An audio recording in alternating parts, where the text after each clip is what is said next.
Yo, what's good? My name is K1N. I'm that high-octane DJ and music producer out of Boston, Massachusetts. All right, let's get into it. So with this project file, it's very bare bones. They told me not to use any external samples. Everything has to be sourced from the Armaku StarDance pack. But yeah, let's get a demo playthrough of this.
All right, so I feel like breaking down this track, let's just go ahead and start with the drums and work our way down and go through the organization and what I did and why I did it.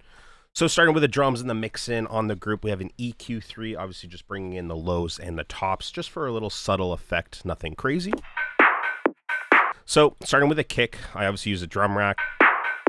Turn that volume velocity all the way up because volume is more important with velocity on this kick and this track. I went ahead and cut everything below 50 because I want sub to give some room. And then I went ahead and used a soft clip. All right, moving on to the clap. Now we have 3 claps stacked. Let's play them all separately. This one, obviously, I faded the transient to let the others do that job for us. All right, and that sounds like this. And then all of them have their own mix. I did the little velocity, volume, all that. And transposed it up a little bit just to have that little higher pitch to match the other tones of the claps. Group EQ, knocking out the boxy effect, upping the air, and then going ahead with another soft clap with a crazy amount of drive, which is 11. I like my claps to be very crispy, and that actually does it. Cymbals, we went ahead, I did a little bit of overdrive to add some crisp on the bus, a limiter, and then I did the side chain manually. We have the open hat, we have it stacked. I sometimes do this with a little bit of channel delay, as you can see right here on the right side. Just kind of add some natural swing. So this one I did it right here as well, 2, 11, 11, 11 on various cymbals, but here's the hi-hat together. These are 2 Armaku StarDance open hats. We got 8 and 6. Did a little bit of panning on each one. This is hi-hat 8.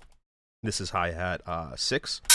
And it adds that like classic 909 hi-hat. And that's what I love. It's Armaku's 909 hi-hat, but it's Armaku. You know what I'm saying? So yeah, we got that open hat, a group EQ just to glue it together. We have a crash, obviously cutting that 1000 and up. Let's hear it.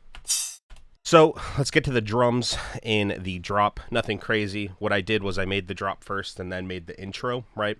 So the drums I just copied over so we don't have to go through the kick and clap and all that stuff again. We just added a ride now. So this ride went ahead and did the 11 offset. Adds the drums to be a little bit of a bounce. I have something called hyper top loops. So Armaku has amazing loops that we can go ahead and add. These are right here. I stacked them all up, did a separate EQ. The bus EQ for the hyper top loops are just, I'm adding crazy stereo with an EQ just to that high end. So all together. And then you have all the tops now. It just adds so much. Let's go ahead and skip the drop for now, and let's talk about the intro mints. I've been calling all my intro stuff intro mints.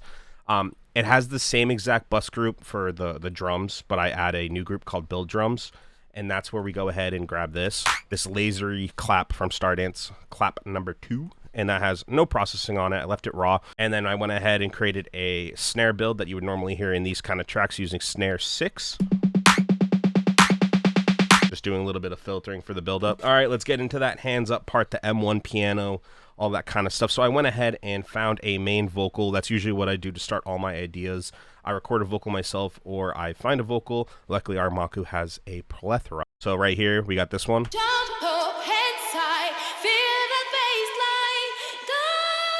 And I looped it.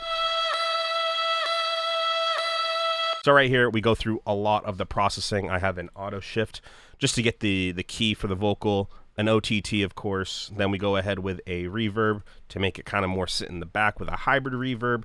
Right after that in tandem. And then I just did a little bit more shaping with this EQ.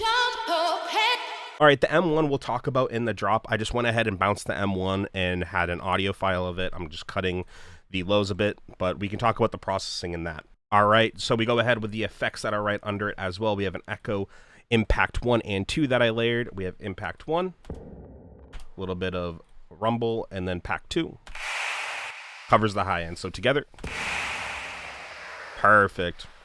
Go ahead, and I always have a siren in the background whenever there's not a lot of elements happening. It just helps build the atmosphere. Straight out of Armaku's pack, I went ahead, added some auto pan, and then I pitched it up 4 semitones just to match the key. I only have 2 risers. And then, so all together with those 2 risers, only 2 risers to make this build work. And then it goes right into the drop after that. All right, let's go into the drop. We'll start at the top. This is the drop bus. This is where I put all my effects, whether if it's a tape stop, stuff like that. I have just bass clef's easy washout. So right here, listening to the entire drop, this is what bass clef does. Cuts out a little bit of the lows, add a little bit of reverb. All right, moving to the pre-drop bus. This is where I do a lot of the techie stuff. Went ahead, messed with the stereo signal and the mono signal. Went with a soft sine saturator, just a wave shaper, just to add a little bit of warmth and distortion. A glue compressor, just to, you know, bring it all back to life. A soft clipper after that with a limiter that's just catching the peaks that the soft clipper didn't catch. Now the drop glue, this is where I usually go ahead and add effects like a disperser. Went ahead and did some more stereo imaging things, cut all the lows below 275, and then I added a little bit of extra mono signal in the high end. Let's go into the synths and sub. That's without any effects, that's stock Ableton, and then I went ahead and add some distortion with some erosion, micro EQing, and then I went ahead and added an OTT. And then this is, it's like a soothe, but internal. It just makes the pokes not so pokey. Another OTT on it. Then I went ahead and added a soft sine wave shaper to add some more warmth. And then I went ahead with this crazy EQ and did some stereo imaging as well.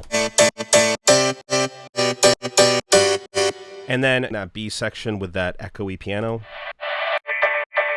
all I did was just some reverb and delay, and then I just resampled it, and it created this cool effect that I really liked.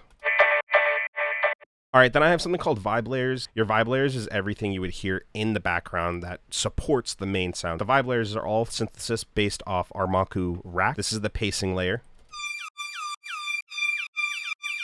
Little Armaku rack. Pacing dash atmospheric layer. This is the inner melody layer. Another Armaku rack with reverb to put it more in the background with some auto panning. Pan to the right ear because the left ear, I have another one that is doing the same exact thing. And then them two together with the left and right. Vibe layers all together. Now this bass I did make in Serum just for you guys, and you guys can see this post-processing that I've done. It's just a simple sine wave with a square wave. And what I'm doing on the square wave is I'm cutting the lows so the sine can stay clean. So I went ahead and put on a saturator, turned the drive up. This is the EQ3 disperser I was telling you about. That's used on the group to glue it together. With it off. So you can hear when it changes notes, it doesn't have that like lasery artifacting. And then I had a Corpus kick tight, and then a sine wave just to soft clip it, and then I did some stereo imaging. Now I have something called samples. On the sample bus, I just simply cut out the low end, boosting some parts, and then also rolling off the high end. So I went ahead and added an Armaku texture. Second texture, which is just a string. That's in the background of the drop, both of the textures together. And then I went ahead and did the vocal drop. Simple, just adds a little bit of introduction, and then I have this very low vocal drop playing in the background with a hybrid reverb. All right, so that concludes for the drop. Let's go for the effects of the drop. The downfall number 2, with a lot of EQ on that one. And then the riser, it's like, oh shit, another part's happening. All right, the background noise as well. This is just like the string and texture from the drop bus.